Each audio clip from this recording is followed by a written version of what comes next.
দেখতে পাচ্ছ বন্ধুরা, দুপুরবেলা আমি চান ধান করে পুজো দিচ্ছি। এখন প্রায় এই এক এই 12:30 পৌনে একটা এরকম হয়তো বাজে, একটা তো মনে হয় বাজেই।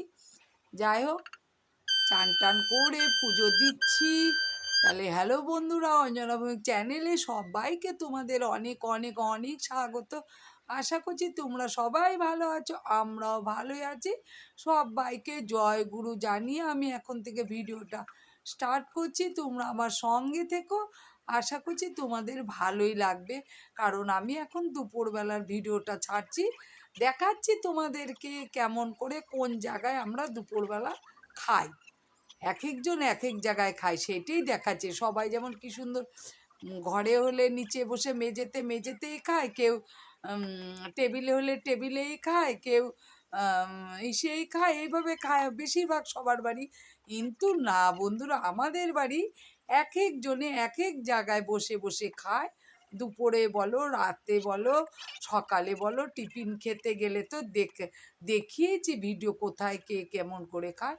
সেই জন্য আজকে দুপুরের ভিডিওটাও দেখাচ্ছি, কে কেমন করে খায় ওইটাই তোমরা দেখতে পারবে। তাহলে তোমরা আমার সঙ্গে থেকো, তাহলে তোমাদের মানে দেখা হয়ে যাবে যে আমাদের কে কোথাকার। এই যে দেখো, এটা আমার দিদির বর গৌতম দা নিচে বসে খাচ্ছে, দাদার রুমে বসে বসে খাচ্ছে, আর মা টেবিলে খাচ্ছে। মা টেবিল চেয়ার ছাড়া খেতে পারে না। এই যে মাকেও দিয়ে দিলাম। আমার ভিডিওটা ভালো লাগলে তোমরা অবশ্যই একটা লাইক করো, কমেন্ট করো, খারাপ লাগলেও কমেন্ট করো। আর একটা তো বললামই সারপ্রাইজের কথা, তোমরা যদি জানতে চাও আমাদের জায়গাটার নাম কি, তাহলে আমি অবশ্যই কমেন্টের মাধ্যমে জানাবে, আমি অবশ্যই তোমাদের বলবো। তোমরা কিন্তু আমাদের এই জায়গাটার নাম শুনলে হাসতেও পারো, আবার হাসতে হাসতে পেট ফুলেও যেতে পারে, আবার অনেক কিছু তোমরা ভাবতেও পারো, ও মা এটা কি জায়গার নাম। সেই জন্য জায়গাটা তোমাদের সারপ্রাইজ বললাম না। তাহলে তোমরা অবশ্যই বলো, তাহলে অবশ্যই বলবো। আর এদিকে দেখো, আমার মাকে খেতে দিলাম, দিদির বরকে, আমার জামাইবাবুকে খেতে দিলাম। এদিকে আমি ভাত মেখে, দেখেছো আমার ছেলে কিন্তু নিচে নামে না, বিছানায় বসে রয়েছে। আমি কিন্তু হাতে থাল নিয়ে মেখে মেখে খাওয়াচ্ছি, টেবিলে রেখে মেখে নিয়ে গেলাম, টেবিলে খাওয়াচ্ছি। আর এদিকে দুজনকে দিয়ে রেখেছি, দুজনকে আবার মাঝখানে একবার গিয়ে বলে এলাম ভাত লাগবে নাকি। ওরা বলল লাগবে না। এই যে আমার মায়ের খাওয়া হয়ে গেছে, ঘরে চলে এসেছে। আমার দিদির ছেলেকে আবার ভাত নিয়ে এসে মেখে নিয়ে আবার দিদির ছেলেকে খাওয়াচ্ছি। তবে আজকের মেনু ছিল বেগুন ভাজা আর পটল আলুর তরকারি, আর বেশি কিছু ছিল না। তার কারণ নিরামিষ আমরা খাই, আমাদের তো মাছ মাংস হয় না, পেঁয়াজ রসুন তো আমরা এই বাড়িতে খাই না। যাই হোক, তবে কিন্তু বেশ হয়েছে রান্নাটা। আমার দিদি এত সুন্দর রান্না করে, আমাদের বাড়িতে যেই আসুক না কেন বলে যে নিরামিষ খাও, তোমাদের বাড়িতে একমাত্র ভালো লাগে।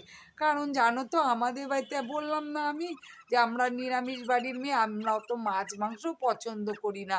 তবে কিন্তু আমাদের হাতে নিরামিষটা মোটামুটি ভালোই হয়, কিন্তু আমার হাতে খুব একটা হয় না, মোটামুটি হয়। দিদি আর মায়ের হাতে ভীষণ ভীষণ ভীষণ ভালো হয় রান্না। মায়ের রান্না এদিকে বেরোলেই সবাই আমাদের তো বলে বলে, আমার যে দিদির ছেলে ভাগ্নে, ও তো এখানে থাকে, মায়ের কাছে ছোটোর থেকে মানুষ করেছে আমার মা।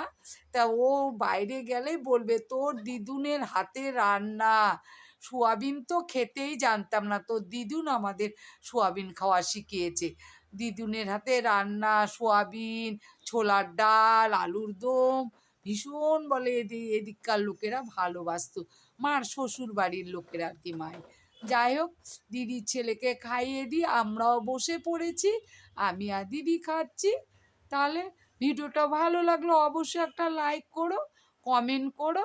আর আমাকে যদি তোমাদের পছন্দ হয় তাহলে আমার পাশে থেকো, আমাকে অনেক সাপোর্ট করো, কেমন বন্ধুরা। তাহলে আমি খেয়ে নিচ্ছি, ভিডিওটা আর বড় করছি না, এখানে রেখে দিচ্ছি। কারণ আমাদের এখানে ভিডিও বেশি চলে না গো, মানে চলে না বলতে কি, নেট পাই না গো, ছাড়তেই পারি না। এই যে বলছি ভালো হয়েছে, দিদি রান্না করেছে, তো দিদি রান্না করে, আমার বাপের বাড়ি এলে রান্না করতে হয় না। দিদি রান্না করে, আগে মা রান্না করতো, তবে দিদি আসার পর থেকে না আমার মাকে দেয় না। দিদি আমার বাপের বাড়ি এখানেও থাকে, কারণ আমার মাকে দেখার লোক নেই, তো মাকে দিদিই দেখে।